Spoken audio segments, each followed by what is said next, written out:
EPAWA meteorologist Bobby Martich here with your outlook for September 26th, 2024. It is Thursday. The Thursday video forecast is proudly sponsored by Kleckner & Sons Appliances. Family-owned and operated, Kleckner & Sons have been serving the greater Lehigh Valley region since 1945. Kleckner & Sons are here to serve your appliance needs at two convenient locations in the Lehigh Valley: 2177 MacArthur Road in Whitehall and 575 Chestnut Street in Emmaus. The leader in sales and service prides itself in providing outstanding continuous customer service from the moment the customer steps through the door. Kleckner's provides a wide range of name brand appliances and parts to target all of your appliance needs. They also offer professional delivery and installation options, as well as repair services performed by in-house qualified technicians. From kitchen renovations to small specialty appliances to a new laundry repair, Kleckner's has you covered. For more information or inquiries, please contact one of their showroom locations or check out their website at klecknerandsons.com, or you can give them a call. The phone number above me here in the video, 610-433-4202. Experience a small business difference for yourself. Shop at Kleckner & Sons Appliances, proud sponsor of the Thursday video forecast. Got the glasses on today because my eyes are absolutely killing me. I've been in front of a computer screen all day, so it's just one of those days. We have reading glasses, but man, taking a beating today. So today we have some showers that are going to be around for parts of the region this morning, and you can see that right here. It's highlighting in the European model right in this area. This is a frontal boundary, a cold front. And in these areas, we're going to be getting that into that rain here. So it looks like parts of east central Pennsylvania, up through northeast PA, parts of northwest New Jersey are going to get into that.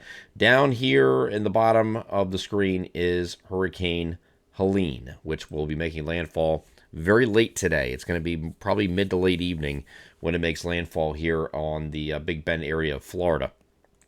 And the track of that is not as important as the size of this storm, which is massive. It's a very massive wind field associated with this, that's spread out, several hundred miles away from the center. So even though that it's going to be going to the Big Bend, that's not really important as important as the wind field is associated with this. As I move this forward, you can see it makes landfall here in the Big Bend, but that wind field is going to encompass pretty much all of Florida, all of it. Okay, so there's tropical storm warnings and such for much of the Florida Peninsula, not just the Big Bend and the Panhandle. Okay, and that will continue into at least the southern half of Georgia with hurricane force winds. Okay, it's moving so fast, and it's such a large, broad circulation that it's going to be a catastrophic situation for those guys down there with incredible storm surge. That's really the biggest issue. Everybody focuses on the wind speeds, but it will be a major hurricane, most likely at landfall Category 3 at a minimum, maybe Category 4. Minimal Category 4, that is possible too. But there are some things that are going on this evening that might hinder the development a little bit, and we'll talk about that in today's video. Also want to get to today's showers. Again, the NAM has it generally those same areas that I just talked about, from south central PA through parts of east central PA, northeast PA, and this is all going to be moving up in this direction this morning. So this is 8 o'clock this morning on the NAM high-res future simulated radar. Moving this forward from this, you can see this moving out of most of the area except for northeast PA by about noon or so. And then you get northeast PA is going to continue a little bit here into the afternoon. And that's pretty much it for the entire day. We're going to remain generally cloudy today, so we don't expect to see much sun. I do have the showers icon there, but again, some parts of the area won't see anything at all. It's really those areas I just highlighted and circled there. And you could have some leftover showers going all the way into the evening in parts of northeast PA as well, and including northwest New Jersey. To the hurricane itself, here's what the latest National Hurricane Center advisory is. This is the 11 o'clock advisory, 10 p.m. Central Time, right? So this is where it's sitting. It's still an 85-mile-per-hour storm, Category 1. It is expected to intensify at some point along its trek here, and it's expected to be a major hurricane at landfall. National Hurricane Center is continuing to forecast a Category 4 storm at landfall, so it'll be quite strong when it gets up in this region. Once it gets past this point, though, and gets down to landfall point, it's going to do one of these numbers. It's going to make a veer to the left, and that's because of high pressure and ridging off to the top, way up to the north here. There's a big high and ridging that's kind of blocking its path from going any further north. So this is going to just end up going here, do a loop-de-loop, and come back and head out in this direction. That's generally what it's going to do. But once it gets out in this area here, it's going to become post-tropical, just a post-tropical depression, so it's going to kind of fall apart at that point. So as far as localized effects, there are going to be some here because the high pressure to our northeast that was modeled to be a lot stronger is now not quite as strong as originally modeled, so that is going to allow some precipitation to get into parts of our region here on Friday night into Saturday morning. Okay, that is a possibility. Here's what I was talking about with this system today. Now, here's the hurricane itself. I'm going to have to use the lower resolution visible satellite because it is nighttime, so I can't use the crisp, clear image that you normally would see. But you'll notice these darker grays that are mixed in the middle here. This is dry air intrusion that has come in from the southeastern part of the storm out in this direction. It just kind of wraps around like this. See that? So it's wrapping around the center, and that dry air intrusion has basically resulted in or initiated an eye wall replacement cycle with this. In the case where you have, but I should go to a still image here just to give you an idea. Here's the dry air. You can see that right here. Some dry air east of the center here. The center's right in the middle here. But that dry air wrapping in had created a double wind maxima. So instead of having a tight core right around the center right here and that's it, you also have an outer ring competing for that inner circle. It's not that dramatic. I'm just giving you, for illustrative purposes, trying to give you an idea of what's going on here. This outer ring will generally choke off the inner eye wall, and this will make the hurricane become larger than it is now. It already is a very large hurricane, but that dry air may have hindered its development a little bit, and that's why it's only an 85-mile-per-hour storm. But once that recovers and this dry air mixes out, there is expected to be, at least at some point, some rapid intensification as it heads over the eastern Gulf of Mexico with the warm bath waters that are over there. They're in some cases 30 to 31 Celsius. That's pretty warm. So it's a lot of fuel for this hurricane if it can mix out this dry air. And once it does, it should explode, and the outer ring takes over as the primary in this case.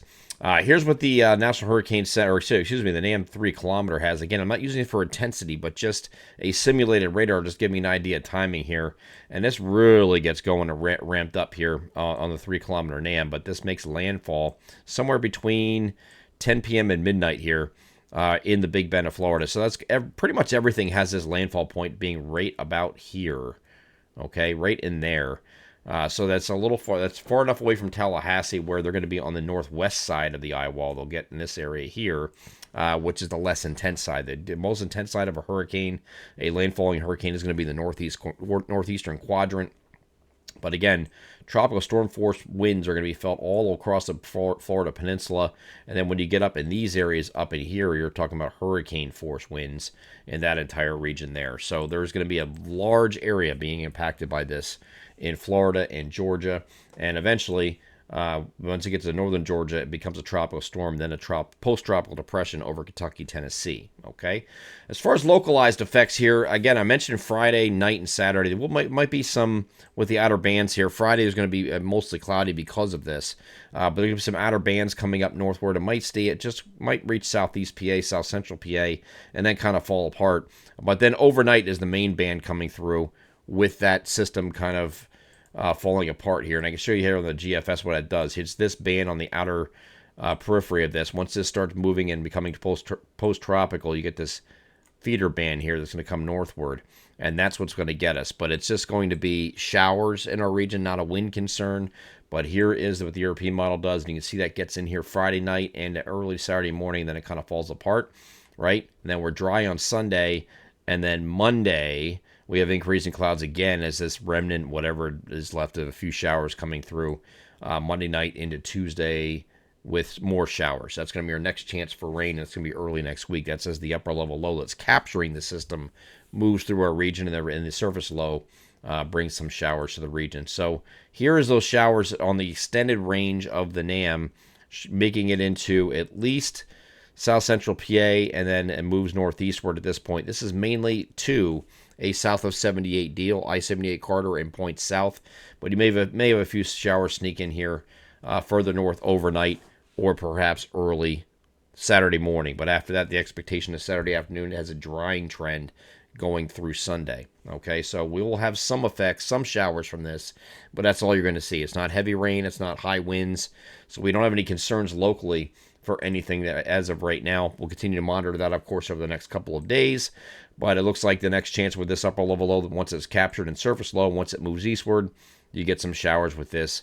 Looks like Monday evening through part of Tuesday before that moves out. And then Wednesday to end our 7-day forecast period is a partly cloudy day with temperatures on either side of 70 degrees. I'm EPAWA meteorologist Bobby Martich. That is your outlook for September 26th, 2024. Have a great Thursday.